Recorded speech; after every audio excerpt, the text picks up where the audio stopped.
Good evening. My name is Sharon Wehrly, Nye County Sheriff.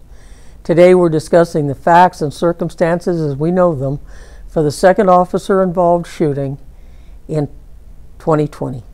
This shooting occurred on March 25th, 2020 at approximately 10:42 p.m. and it was a fatal. The officers involved were detectives and they were wearing their body-worn cameras, which were activated. We'll show you that footage in a minute. In addition, there's a home surveillance from a neighboring residence that captured the shooting, and we'll look at that footage as well. The involved detectives were Brian Cooper, who has been a Nye County Sheriff's deputy for 5 years, and Logan Gibbs, who's been a deputy for 11 years. Both detectives Gibbs and Cooper are currently assigned to Street Crimes, Narcotics, and Gang Unit, and are members of the Special Weapons and Tactics Team. Detective Cooper was carrying and used his issued firearm, a Glock Model 17 9mm semi-automatic handgun equipped with a tactical light. And Detective Gibbs used his issued Glock Model 17 9mm semi-automatic handgun. The suspect in this officer-involved shooting was Matthew Moore, age 19, of Pahrump. Mr. Moore had a violent criminal history which included domestic battery, robbery, and burglary. Mr. Moore was pronounced deceased on the scene. Had he survived, Moore's charges would have been attempted murder of a peace officer, attempted robbery, battery with a deadly weapon on a peace officer, discharging a firearm where persons may be injured, and discharging a firearm from within the structure.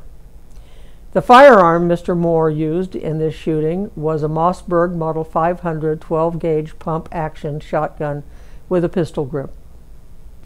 This incident originated at an address on Surrey Lane in Pahrump, Nevada.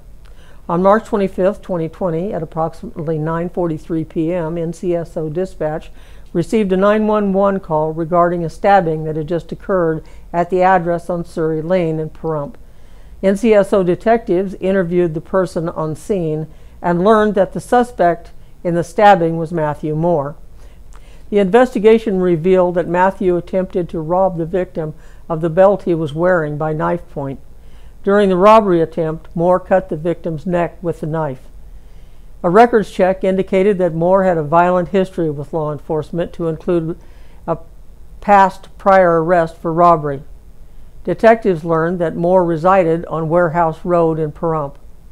Detectives Gibbs and Cooper went to the Warehouse Road address to interview Moore regarding his involvement in the attempted robbery that occurred on Surrey Lane. Detective Cooper knocked on the front door, and Detective Gibbs stood on the north side of the residence while Detective Cooper made contact with Moore's mother at the front door. Moore's mother told Detective Cooper she had to put the dogs up and that she would return in a moment. Several seconds later, Moore's mother opened the door again to speak with Detective Cooper. As Moore's mother approached Detective Cooper in the doorway, Moore approached from behind his mother, armed with a shotgun. Moore pointed the shotgun at Detective Cooper and fired a round from the shotgun over his mother's left shoulder, striking Detective Cooper in the chest. Then Moore fired a second round at Detective Cooper. Detective Cooper's ballistic vest was effective in stopping 2 rounds that Moore fired.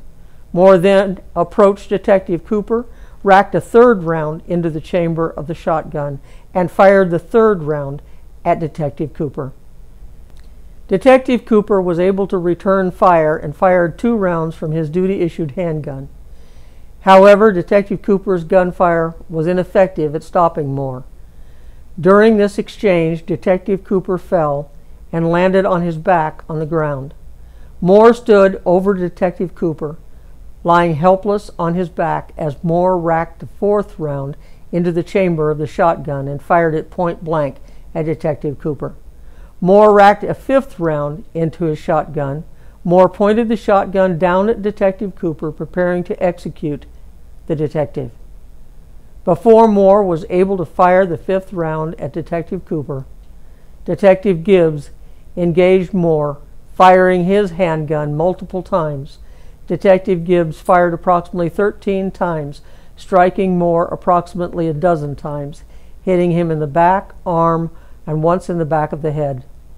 Let's watch the body camera footage from both Detective Gibbs and Detective Cooper. The first video you'll see is from Detective Cooper's body camera. Sorry. Hello.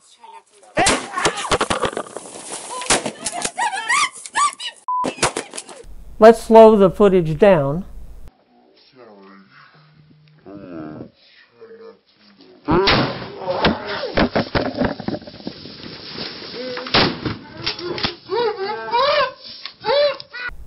The second video is from Detective Gibbs' body camera.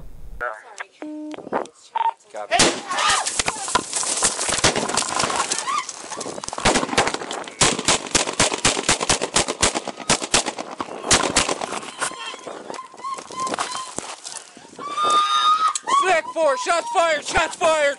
Officer down! Stay down, Cooper.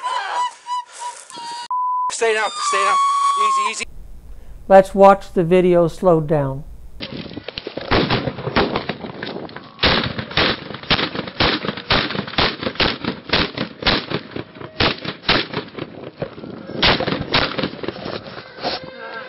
Let's watch Detective Gibbs' camera footage slowed down even further and zoomed in on the area where Detective Cooper is laying. This video shows you more clearly Moore's execution attempt of Detective Cooper just before Detective Gibbs returned fire.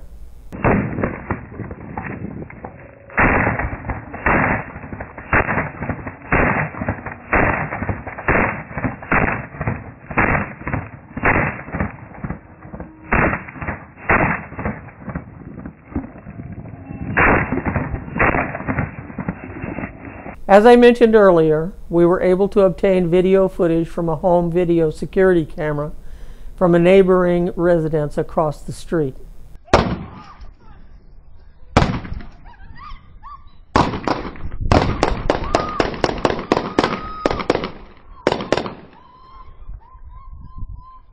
During the investigation, we identified that Moore had several anti-law enforcement Facebook posts.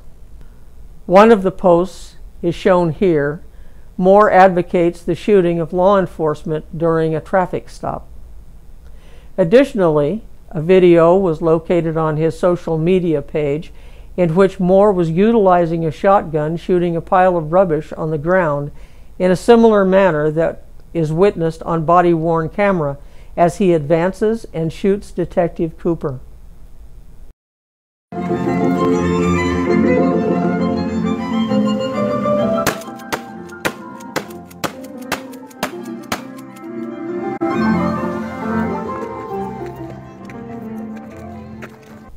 Detective Cooper is in stable condition at University Medical Center where he's recovering. Detective Gibbs is on paid leave pursuant to Nye County Sheriff's Office standard protocol, and Mr. Moore's mother, who was also a victim, was extremely cooperative through this investigation. As you listen to his body-worn camera, you hear her beg Moore to stop advancing on Detective Cooper. Our thoughts and prayers are with her and her family during this trying time.